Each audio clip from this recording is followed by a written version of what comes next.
Tell me about the plot. Tell me about Ted and the mess he gets himself into. You know, three boys, a small rural town,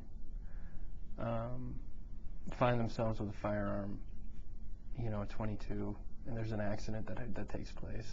One of the boys is shot. Ted LeClaire's mother is the first person on the scene, and being a protective mother, I mean, I think she thinks she's doing the right thing by she tells her boy to lie about what happens in that room. And I think she's thinking about protecting her household. I think she's thinking about protecting her family, and I think she's thinking about protecting her son. So, you know, Ted lies about what happens. He sticks another member, you know, someone else in the room with the blame for what happened. And because of that, you know, I mean, I think the way I like to think about the book is it's an accident happens, and it's the path to salvation for a character. And the way that the way I envision the world is the only path to salvation is through truth. You know, so this kid is a teenager whose only path to salvation is blocked. You know, because of that, he chooses all these other avenues. You know, I mean, he ends up trying all those dead ends. You know, drugs, alcohol. He ends up winding up with these crazy group of fascist youth kids who are kind of on a tangent of their own, and you know, kind of spirals. You know, his life kind of spirals to the point where he finally realizes, you know, the only thing that I can do, you know, I'm making more trouble for myself, basically. I don't think he really consciously knows that, but he tries everything until he tries telling the truth. Oh, well, all else fails. Right.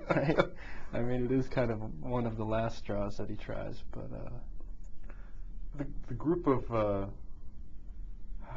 if skinheads looked more like Mormons, right. They're clean shaven, they're nice looking, they've got suspenders, and such an odd bunch of kids. And they go to church and rallies, and you know, they don't like alcohol and drugs, and right. I really hated them. Yeah, I mean, they're problematic for sure. And I think they're a conglomeration of like a series of groups of kids that I grew up around. You know, where I grew up in rural New Hampshire, and there were skinheads.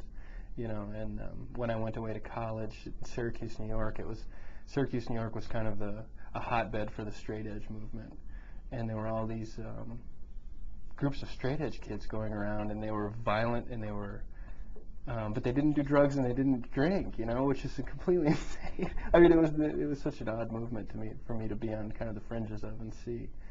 It's almost like they weren't beating people; they were smiting them. Right. It's like, we're doing the Lord's work. Boof.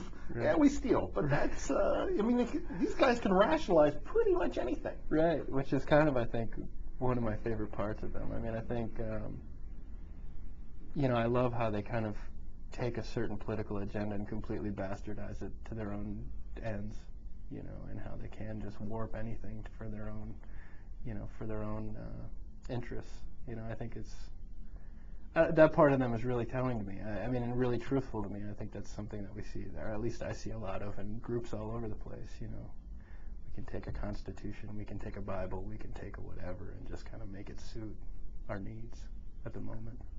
I really like the way Ted was drawn.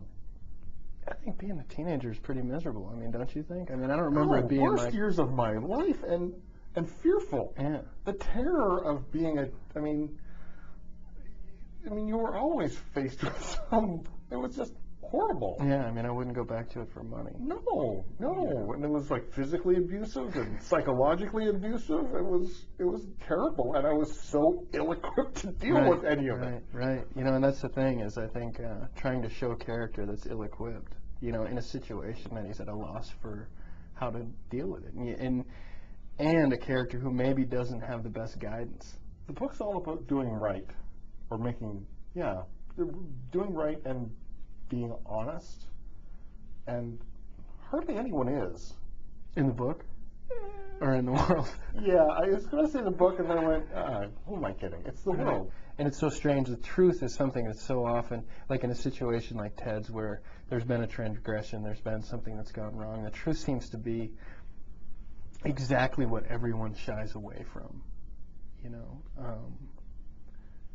You know, but I do believe that the truth is really, in an emotional and a spiritual sense, I do believe it's the only thing that will set you free. You know, that will, you know, the rest is is we shy away from that which will heal us, that which will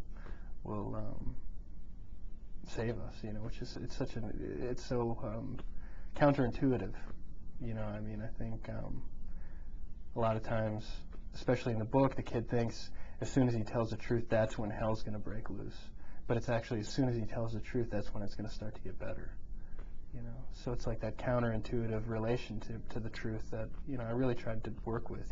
How it's that which we fear, that which he fears, is actually that which will set him free. I'm looking forward to what you come up with next. Good job. Thank you. The book is American Youth, first novel from Phil LaMarche and American Youth, published by Canada.